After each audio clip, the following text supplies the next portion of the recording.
السلام علیکم ناظرین، میں محمد سلیمان ملک AB9 نیوز میں آپ کا خیر مقدم کرتا ہوں۔ اللہ من الشیطان الرجیم، بسم اللہ الرحمن الرحیم۔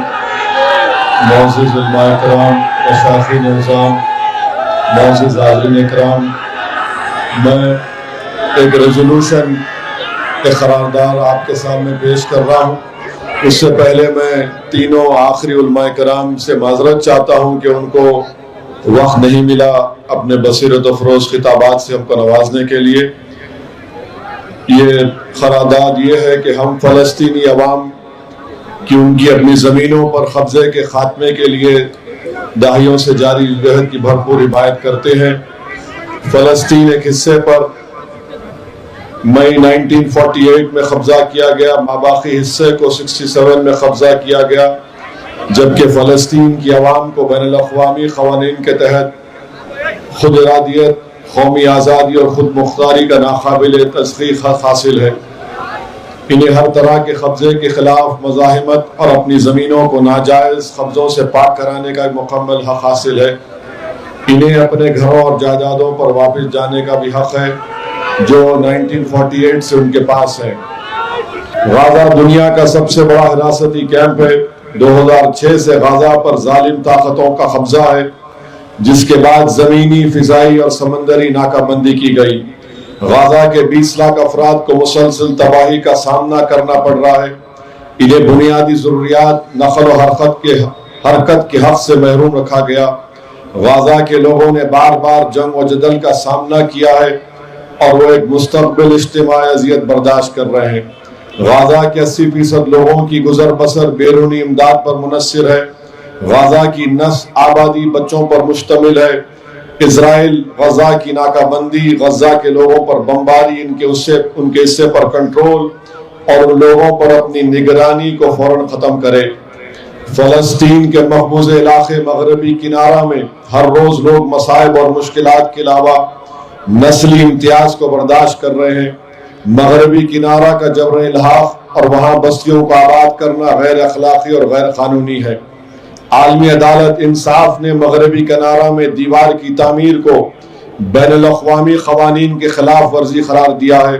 اس علاقے کے لوگوں کو 1500 چیک پوائنٹس کا سامنا ہے جو ان کی آزادانہ نقل و حرکت سے روکتے ہیں۔ اسرائیل کو چاہیے کہ وہ نسلی امتیاز کی دیوار گرائے، فلسطینیوں کا معاوضہ ادا کرے اور ان کی تمام زمینوں کو واپس کرے جہاں سے انہیں بے دخل کیا گیا ہے۔ ہم مسجد اقصیٰ کے تقدس کی بار بار پامالی اور بے حرمتی اور مسلمانوں کے تیسرے مقدس ترین مذہبی مقام پر عبادت میں رکاوٹوں کی اسرائیلی کوششوں کی مذمت کرتے ہیں۔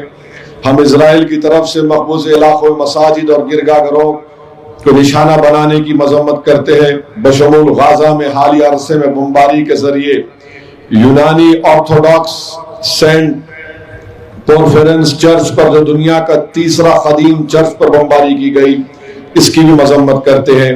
ہم اسرائیل کی طرف سے دواخانوں، اسکول سمیت شہری انفراسٹرکچر جو بار بار بمباری کی جا رہی ہے مذمت کرتے ہیں۔ ہم سیاسی مقاصد کے حصول کے لیے تشدد کے استعمال کی مذمت کرتے ہیں۔ جو معصوم جانیں ضائع ہوئی ہیں اس پر ہم گہرے غم و تعزیت کا اظہار کرتے ہیں۔ اسرائیل کو اوسلو کے معاہدے کا احترام کرتے ہوئے بین الاقوامی قوانین اور اقوام متحدہ کی قراردادوں پر عمل کرنا چاہیے۔ اسے غازہ پٹی، مغربی کنارہ اور بیت المقدس میں اپنے غیر قانونی قبضوں کو برخاست کرنا چاہیے جو 1967 کے بعد سے کیے گئے ہیں۔ اسرائیل ایک آزاد اور خود مختار فلسطینی ریاست کے قیام میں مزید رکاوٹیں نہ ڈالیں۔ بھارت ہمارا وطن عزیز 1774 میں PLO کو فلسطین کے عوام کے جائز اور واحد نمائندے کے طور پر تسلیم کرنے والا پہلا غیر عرب ملک ہے۔ 1988 میں بھارت نے آزاد ریاست فلسطین کو تسلیم کرنے والا پہلا ملک ہے۔ جمہوری بھارت کو فلسطینی عوام کی حمایت کی اپنی اس قدیم روایت کو برقرار رکھتے ہوئے اس کا احترام کرنا چاہیے۔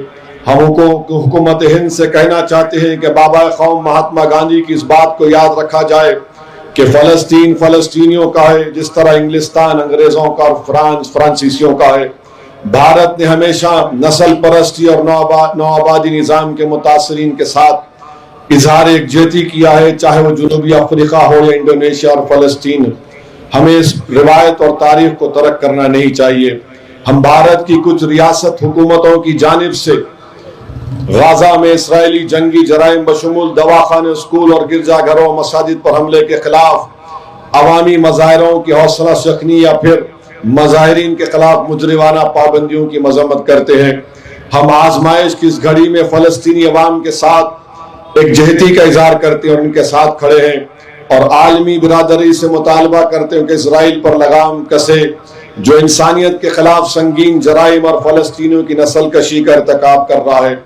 ہم مقبوض غزہ پٹی سے فلسطینی برادری کو جزیرہ نما سینائی اور مغربی کنارے سے اردن کی طرف بے دخلی کے اسرائیلی منصوبوں کو مکمل طور پر مسترد کرتے ہیں اور اسے سراسر مجرمانہ اور غیر قانونی قرار دیتے ہیں۔ اور کیا آپ کو یہ قرارداد منظور ہے؟